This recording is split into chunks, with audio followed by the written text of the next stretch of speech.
Any roguelike game that comes prepared with numbers getting bigger, satisfyingly explosive animations, and a killer pixel graphic aesthetic is well poised to instantly grab my attention.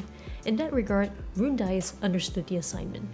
Developed by Smart Raven Studio, Rune Dice is built as a deck builder, but really it's more of a dice builder than anything else.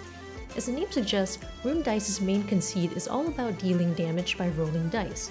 Battles play out in turn-based affairs where you roll a dice, deal a bunch of damage to enemies, then rinse and repeat. Like any good roguelike game, however, things rarely stay that simple. The hook here is that each time you throw matching dice together, they combine to become a higher level die. For instance, you often start out by throwing a die with 1s on all of its sides. Throw it at another 1 die and it becomes a 2 die. Rune Dice also boasts a pretty impressive physics engine where the dice all jump and bounce off each other depending on how you roll them.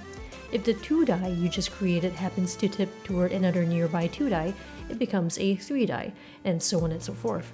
The amount of damage you deal is dependent on the numbers on each die that you combine, and as you can imagine, things can get pretty crazy pretty quickly. Aside from just making the numbers get bigger, Rune Dice features tons of different types of dice with special effects. These are tied together with the different playable classes in the game, including the Rogue, Mage, Warrior, and Bard, just to name a few.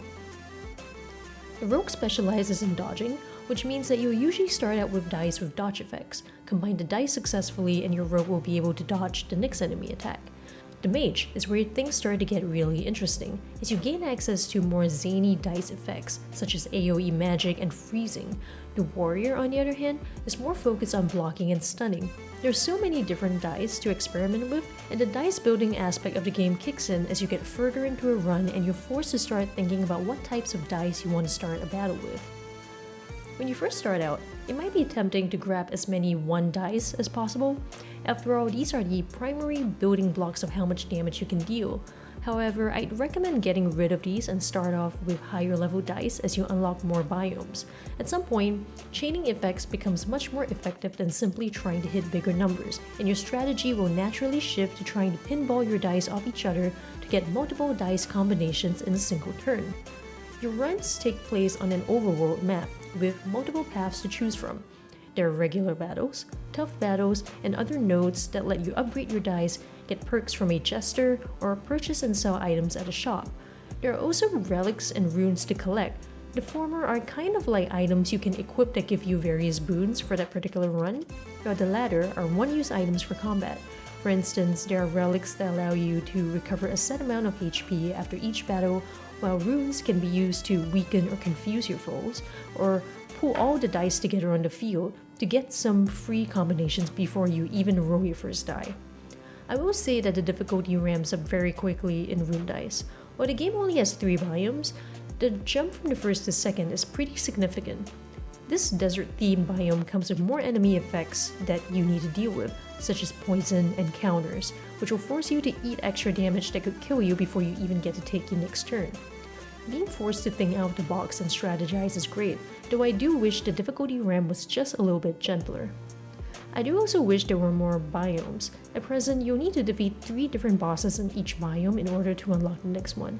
I would have vastly preferred playing through different themed biomes instead, especially since there's not exactly a lot of variety in the game's soundtrack, and after the first handful of hours, the music, while good, don't get me wrong, starts to feel very repetitive and even a little grating at times, simply due to the lack of variety. This feels particularly egregious because it's clear there's quite a bit of depth to each of the classes. Within each class, there are multiple unique characters to unlock, each with their own unique starting dice loadouts. They can all be leveled up individually too, allowing you to permanently increase their stats and relic slots. This means that Rune Dice offers plenty, and I mean plenty, of replay value where the classes and characters are concerned. The problem is, I don't necessarily see myself sticking with this game for all that long after clearing all of the biomes. There's simply not enough boss or biome variety to keep me invested, and that's a shame. Rune Dice's unique dice rolling gameplay and physics-based strategy kept me entertained and engaged for the whole of its runtime. However, the success of a roguelike lives and dies by its replayability and enemy variety, not just the depth of its classes and items.